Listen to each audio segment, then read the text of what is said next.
I will say that the savings that CBO has identified that we've reinvested back into the Farm Bill, quite frankly, do not cut during the course of this 5 years of this Farm Bill any individual or family SNAP benefits. There's rhetoric on the outside that is amplifying that for their own purposes, but it is just not true. House Republicans want to use the Farm Bill to cut SNAP benefits by $30 billion. Now, $30 billion sounds like a lot of money, and it is, but it's estimated that the average benefit per person in 2024 will be just $189 per month, or $6.20 per day. I have been listening to everyone that had something to say, and the interesting thing, if the public pays attention, is that when my Republican colleagues speak about SNAP, these are the things that I've heard. It's not a cut, it's cost neutral, potential cuts, an increase in benefits. But every time you listen to the Democrats speak, they say the exact same thing. And the information that they're relying on is called data. And the data came from the nonpartisan CBO. The only information that we have before us to make a determination of how we will proceed is data from the CBO. This is what we're supposed to rely upon. I don't know where all of these different iterations about what's going to happen is coming from, but the data says $30 billion. That's what the data says, not what the Democrats say, but what the data says. And we say things like we're fighting for SNAP benefits. I do want to be clear that me fighting for SNAP benefits isn't about my district. I mean, obviously it is, but at the end of the day, so many members have said, my district, my district, my district, my district, my district. When we write a farm bill, it is for everyone in the United States of America. And just to clarify, when it comes to SNAP benefits specifically, rural America uses more SNAP benefits than urban America. And right now, I serve an urban district. The majority of my Republican colleagues serve rural districts. So when I say that I'm fighting for a bill that includes making sure that people in this country don't go hungry, I'm not saying that just to say that this is about Texas 30. I'm saying that to say that this is about all of us. So I am not just fighting for my constituents, I'm fighting for yours too. I used to live in Texarkana, Texas. And for those that don't know, Texarkana is at the border of Texas and Arkansas.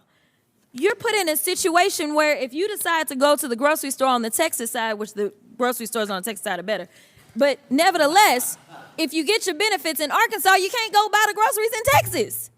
How does that make sense? Like, this is micromanaging to no level, about $6 a day. Before I begin my officially prepared remarks, there were some questions posed to you specifically about debt.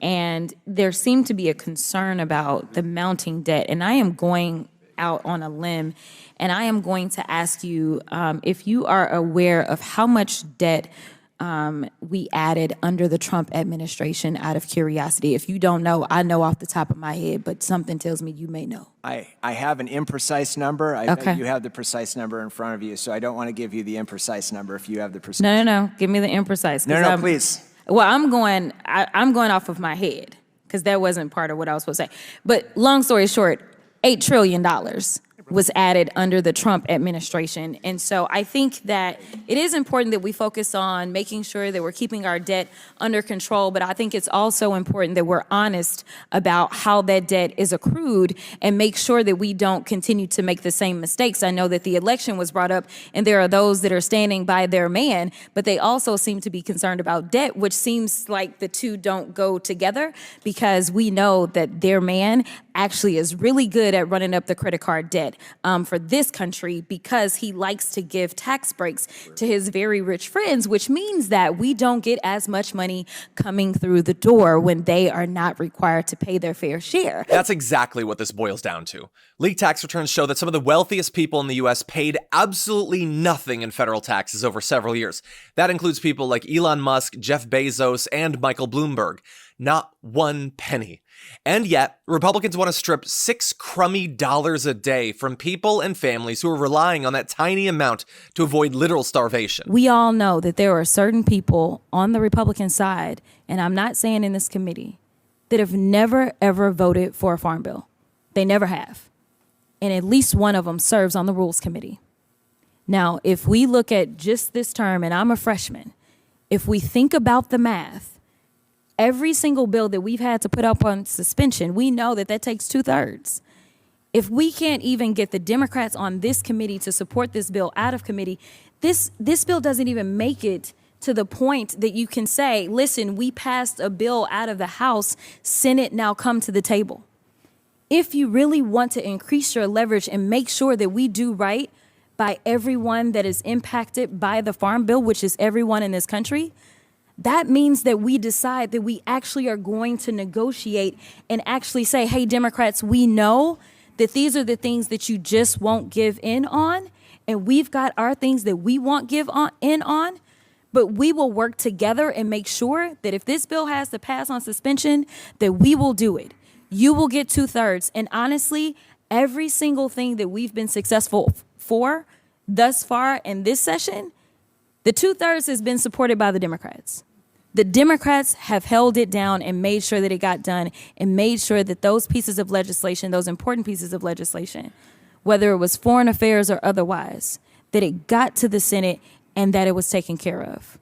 We're willing to do the work just like our colleagues did on the NDAA. But this is not the way. That right there was more understanding, nuanced, compassionate, and strategic than anything I've seen out of the entire Republican caucus in years.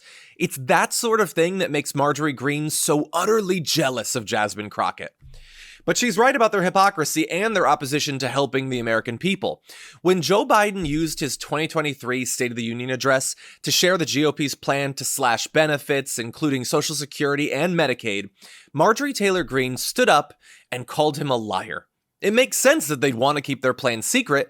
The proposed budget that they released this March features $6 trillion in cuts to mandatory programs over the next 10 years, proving Biden right. It's times like this that I wish the word populism, when used by the right, meant literally anything that it's implied to mean. They imply, the politicians, Fox News, the so-called independent right-wing media, that they are somehow against the elites and for the common man. But they don't care one bit that the common man and woman and child desperately needs help. And the help that they need, truly need, isn't in boycotting Disney for a gay kiss or ranting about Hunter Biden's dong. They have real economic needs that can be solved with real government action, if only the GOP would get out of the way and let the government help. Unfortunately, right-wing media has successfully brainwashed millions of Americans into thinking, at the exact same time, that their interests aren't being listened to, and that anyone who actually tries to help them is a communist. It's how the GOP has gotten so many Americans to vote them into office, time and again, using vague language about the elites to do so, and then, once in office, showering the richest people in the history of our planet with literally trillions of dollars. Now, I don't have an easy answer to how we solve this problem, but I know part of it is representatives like Jasmine Crockett trying, at least, to show that another way is possible.